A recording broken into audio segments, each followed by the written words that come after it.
Olá, tudo bem com vocês, moçada? Muito bom, vamos estudar um pouquinho de história, né? Sou o professor Hernani Freitas e agora nós vamos falar um pouquinho sobre o Segundo Reinado, tá? Fazer um pequeno resumo do Segundo Reinado para você estudar, para você que tem alguma dúvida, tá? Então, não esqueça de dar um like aí se você gostou, indique para os seus amigos, né? Faça suas críticas também, não tem problema. E vamos conversar um pouquinho sobre história, né? História é muito importante, é bom nós compreendermos a nossa história para sermos um pouco mais crítico de tudo isso que está acontecendo, não só no Brasil, mas no mundo. Para isso, nós precisamos saber aquilo que aconteceu lá atrás, né? Para compreendermos o presente, para compreendermos o amanhã e seguirmos em frente, não é verdade?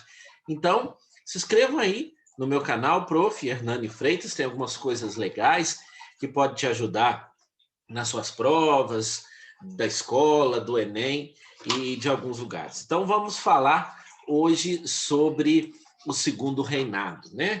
Então, vamos falar do Segundo Reinado, a política externa, Guerra do Paraguai, a crise no Império, né? A crise no governo de Dom Pedro II.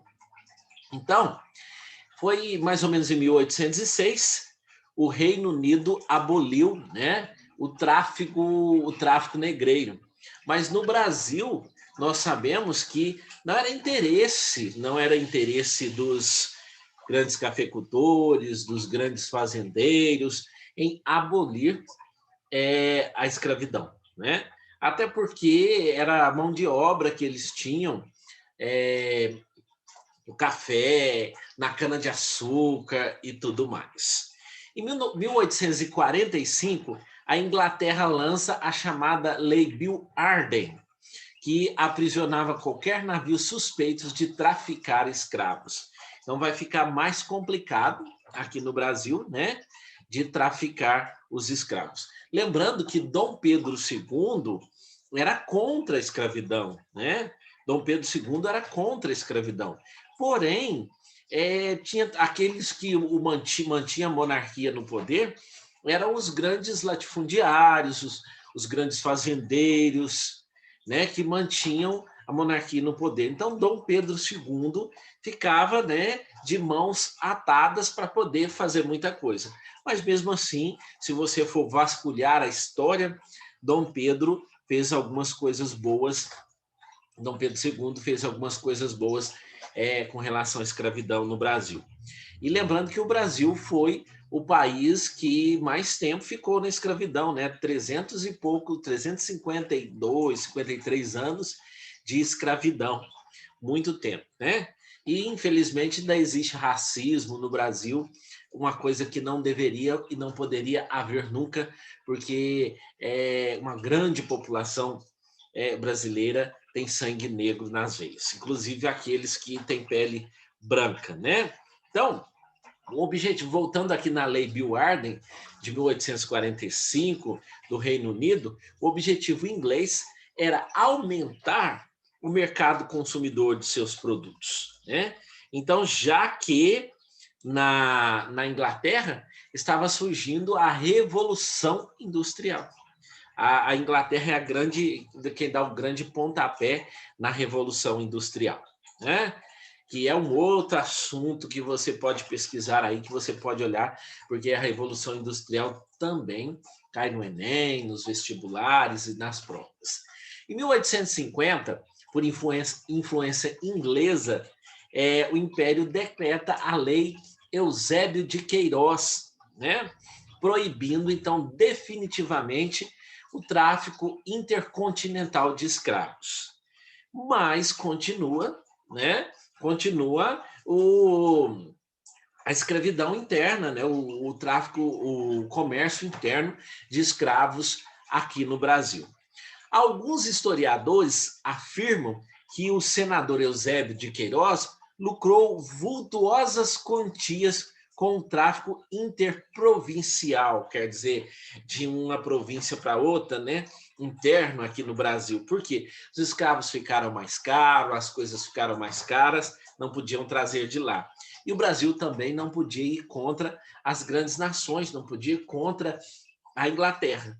E o grande desejo da Inglaterra não era nem ajudar os negros, nem ajudar os africanos, ou ajudar nossos irmãozinhos negros, mas favorecer, né, o mercado por causa da Revolução Industrial. Em 1871, entra em voga, então, a lei do ventre livre, né?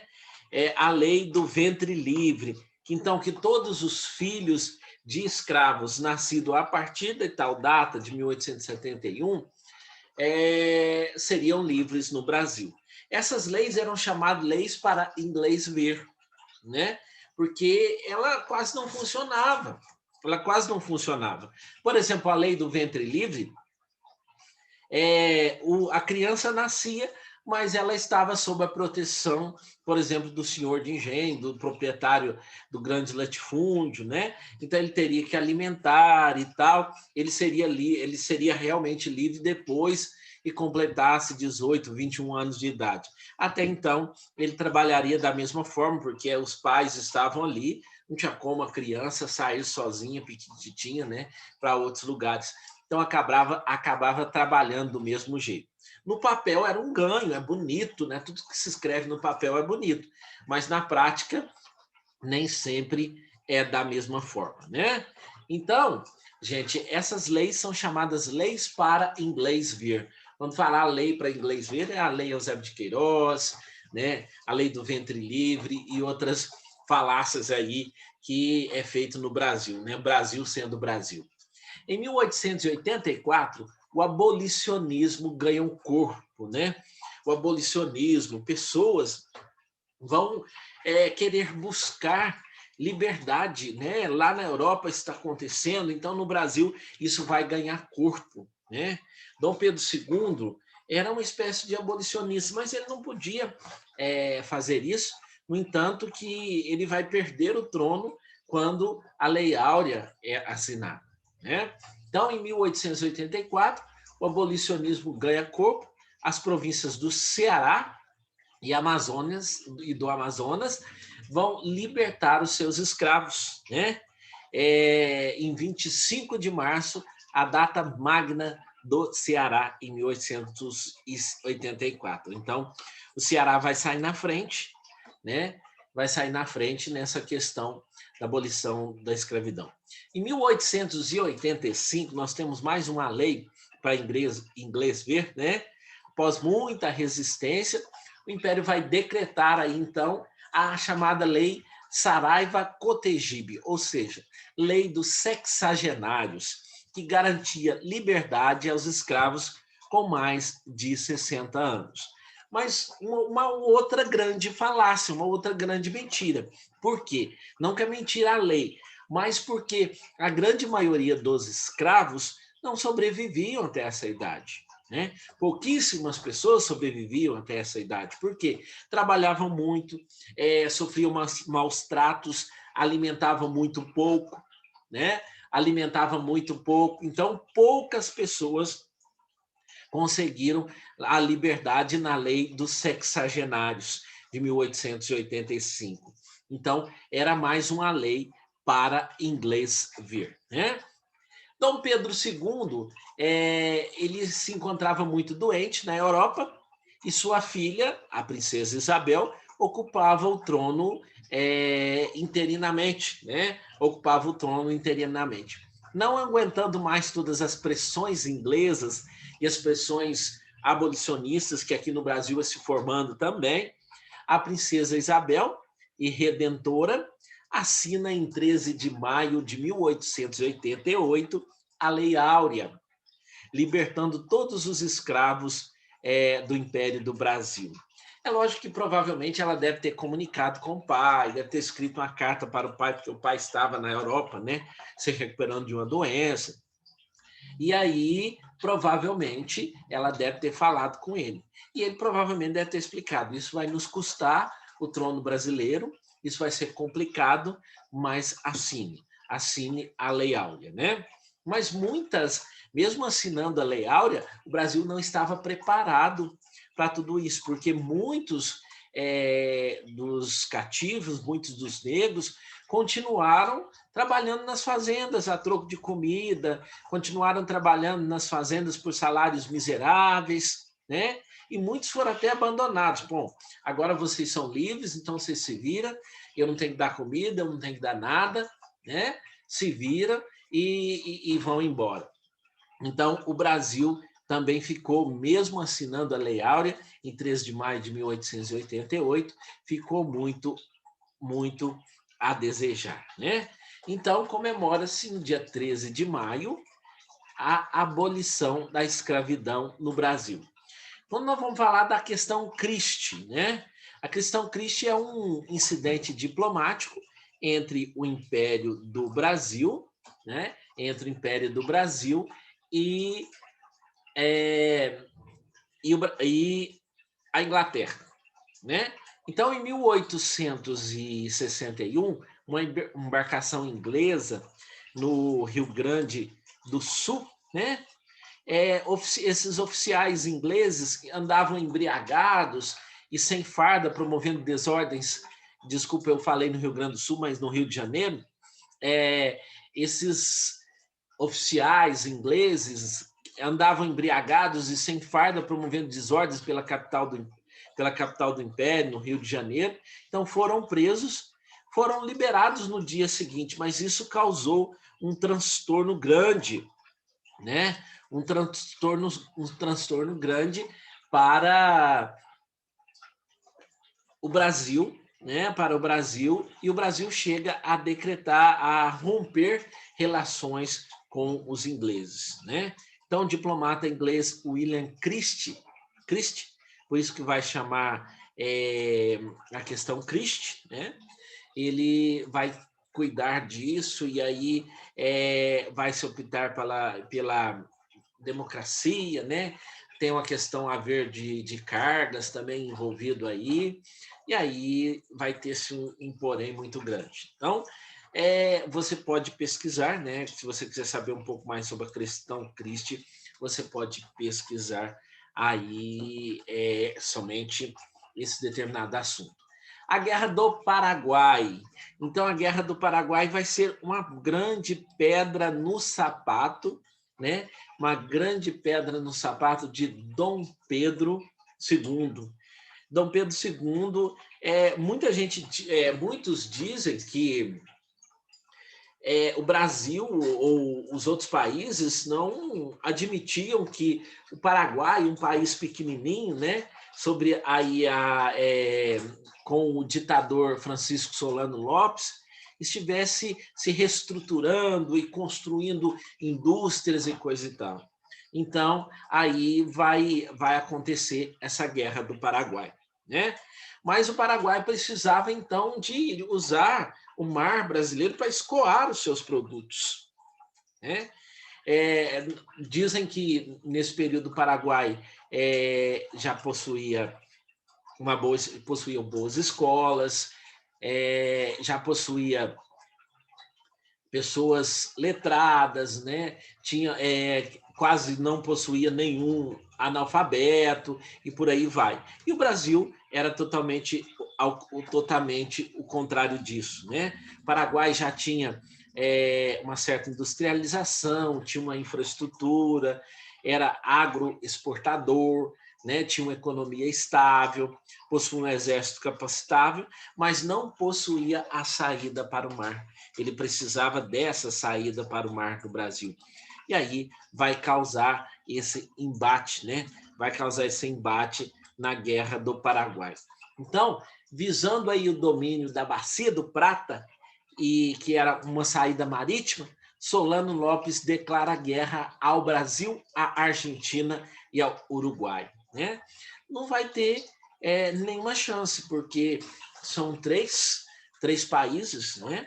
E o Brasil vai ser aquele que vai findar a guerra. A Argentina e o Paraguai vai ajudar bastante, vai dar uma força, vai ajudar, mas de repente eles abandonam e o Brasil é que vai terminar essa guerra. Então, nós vamos chamar isso aí de tríplice aliança, né? Que é Brasil, Argentina e Uruguai contra o Paraguai de Solano Lopes. Então, depois de inúmeras batalhas, de muitas e muitas batalhas, muitas atrocidades, erros de estratégia, né? Por exemplo, no Brasil, o Brasil vai gastar muito dinheiro, vai gastar um dinheiro que ele não tem na Guerra do Paraguai. O Brasil vai dizimar quase que 70% da população paraguaia, né? De repente, o Brasil é um pouquinho culpado de hoje o Paraguai ser pequeno, de hoje o Paraguai não ter essa infraestrutura que ele tinha lá atrás, né? Porque não era do interesse das grandes nações que o Paraguai crescesse, o país pequenininho crescesse e desse o tombo na Argentina, na Inglaterra e também no Brasil. Então, a guerra termina em 1870, depois de 5 anos de caos, de batalhas e de erros e de muitas coisas complicadas. Então, a batalha, as consequências dessa guerra do Paraguai, né? É lógico que vai ser a vitória da Tríplice Aliança, a morte de Solano Lopes, né? Ela vai deteriorar ainda mais. Solano Lopes é morto e vai haver uma redução da população paraguaia em 50%. Eu disse 70%, é pouco, mas porque que vai ficar mais mulheres, crianças. Então, boa parte da produção, daqueles que produziam no Paraguai, vão morrer e o Paraguai vai se deteriorando, né? Vai se deteriorando, que esse que era realmente o intuito das nações. E vai aumentar muito a dívida externa brasileira, né? O que vai aproximar os brasileiros com argentinos, uruguaios, paraguaios, né? E vai também surgir aí a questão do abolicionismo, né? Então ela vai nascendo aí em plena guerra do Paraguai. Vai haver um sucateamento muito grande do exército brasileiro e a dívida externa, né? Então nós temos aí um grande aumento na crise do Império do Brasil.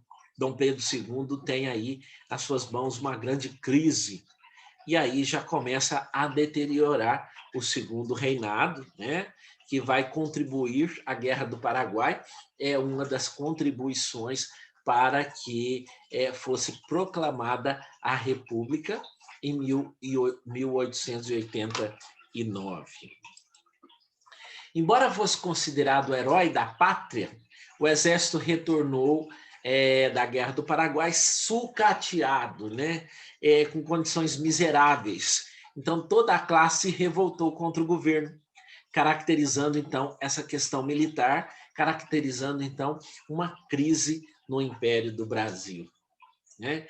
Eles lutaram em condições miseráveis, passaram frio, passaram fome, e aí tem muitas questões que vale a pena depois estudar um pouco mais somente a Guerra do Paraguai, que tem aí um vídeo no meu canal também que você pode assistir a Guerra do Paraguai, tá bom? Não esqueça de se inscrever aí no meu canal. Com a abolição da escravidão, os grandes fazendeiros de café perderam seus escravos sem indenização, né? E se voltaram contra o governo. O imperador perdia aí seu grande apoio, sua principal base, a aristocracia rural, caracterizando, então, a questão escravista, um dos maiores empecilhos, um dos maiores motivos da crise do segundo reinado ou na crise do governo de Dom Pedro II. Tem aí a questão Christie, a Guerra do Paraguai, né, e a questão escravista. Então, são três grandes questões que podem ser analisadas, que podem cair nos vestibulares, no Enem, né? Então, o que vai causar essa grande crise no Império do Brasil, no segundo reinado de Dom Pedro II? A questão Christie, né, que é aquela questão com os ingleses, a questão escravagista, né, a questão dos escravos, a abolição da escravidão e também a Guerra do Paraguai, o sucateamento do exército brasileiro, né? Então, o imperador, ele possuía o direito beneplácito, ou seja, podendo interferir em assuntos religiosos na época. Então, a igreja perseguia de forma ferrenha simpatizantes da maçonaria, por exemplo. Que hoje é bem tranquilo, né? Que hoje nós sabemos sabemos tudo sobre a maçonaria, mas nós sabemos que são grandes benenéticos, são pessoas que ajudam a sociedade como um todo. Dom Pedro era maçom e defensor da liberdade religiosa. E a igreja não concordava com isso. Olha aí, mais uma questão que pode ser incluída na crise, né? Na crise do Segundo Reinado. Então, devido à perseguições, 2 bispos foram presos e torturados. E aí, em represália, o Papa rompeu relações com o governo e a igreja separou-se do Estado, caracterizando também a questão religiosa. Então, vamos lá. Questão Christi, questão da Guerra do Paraguai, questão escravista e também a questão religiosa no governo de Dom Pedro II. Então, Dom Pedro II vai perder o apoio, dos fazendeiros, a sua grande base, e agora também vai perder o apoio da igreja e não vai ter como interferir na igreja. Hoje, o Brasil é um país laico, né? Um país laico que foi defendido, se não me engano, na Constituição de 1888, que é a Constituição que rege o nosso país, a democracia, né, que rege o nosso país atualmente. Então, ser um país laico para o Brasil é muito importante, porque todas as religiões têm direito de ser, têm direito de fazer suas pregações, né, de difundir com seus fiéis, e é muito bonito, né, ver esse sincretismo religioso que tem o Brasil e o respeito que deve ser dado a todas as religiões, porque o respeito é o fundamento de todas as coisas. Nós todos sabemos disso, né? O Brasil é um dos poucos países no mundo que é possível sentar, por exemplo, à mesa, um pai de santo, um pastor, um padre e como se diz, um judeu na mesma mesa, sentar, conversar, dar boas risadas, sem brigar, sem se agredir mutuamente, né? Por quê? Porque o Brasil é um país laico, atualmente. Então, a situação da monarquia no Brasil tornou-se insustentável, logo após essas questões, né? Questão Christi, eu volto a repetir, a Guerra do Paraguai, a questão religiosa, né? A questão religiosa e também a abolição da escravidão no dia 13 de maio de 1888. Então, no dia 15 de novembro de 1889, o Partido Republicano e os militares proclamam a República Federativa do Brasil. Dom Pedro II e a sua família receberam a notícia do golpe em Petrópolis, lá no Palácio Imperial em Petrópolis, cujo é muito bonito, Museu Imperial. Eu conheço e vale a pena vocês conhecerem. Inclusive, me parece que ele tem um endereço aí, uma plataforma que tem o Museu Imperial virtual, né? Vocês procuram aí que vocês vão conseguir achar. É muito bonito, vale muito a pena conhecer a cidade imperial, que é a cidade de Petrópolis. Dom Pedro II e a sua família receberam essa notícia, estavam lá em Petrópolis, e de lá eles embarcam para o exílio na Europa, colocando fim, então, ao Segundo Reinado. Então, ao Segundo Reinado tem fim em 15 de novembro de 1889. Então, resumindo aí, as 3 principais questões que pode cair no vestibular, no Enem, para a crise do governo de Dom Pedro II, apesar de ser um grande estadista, de ser uma pessoa muito respeitada, é a questão militar, a questão escravista, a questão religiosa, né? E também pode ser que inclua aí a questão Christi. Então, um grande abraço para você, agradeço a companhia, vocês terem estado até agora ouvindo aí. Espero que eu tenha ajudado, né? Espero que eu tenha ajudado. Então, dê uma olhada, ler, assistir vídeos, compreender aí as questões, interpretar, olhar com bastante criticidade, com bastante crítica em cima dessas questões, vai te ajudar bastante a estudar para o Enem, para os vestibulares. Gente, e é importante, é muito importante estudar. Não adianta só pegar resumos, não. Estudar, ler, estar antenado com as atualidades, porque tudo que acontece hoje pode cair no Enem. O Enem hoje é uma prova muito atual, né? Usa muito atualidades. Isso e também a história do Brasil é a que mais cai no Enem, tá bom? No meu canal aí tem um grande resumão da história do Brasil que você também pode ver e pode curtir. Um grande abraço para você, espero que eu tenha ajudado e compartilhe aí com seus amigos. Tchau, tchau.